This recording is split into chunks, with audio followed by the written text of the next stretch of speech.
अस्सलामुअलैकुम दोस्तों, आपका इस्तकबाल है अपने यूट्यूब चैनल पर।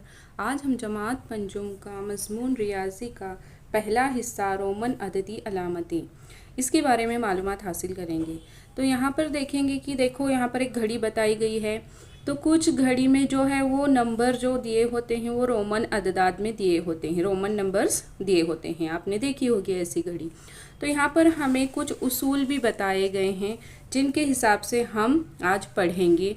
तो पहला उसूल है, देखेंगे, 1 और 10 में से कोई अलामत 2 मरतबा या 3 मरतबा एक के आगे एक लिखी जाए तो इनकी जमा करने पर अदद हासिल होता है। देखो ये 1 होता है ये, और ये क्या होता है, 10 होता है रोमन नंबर्स में।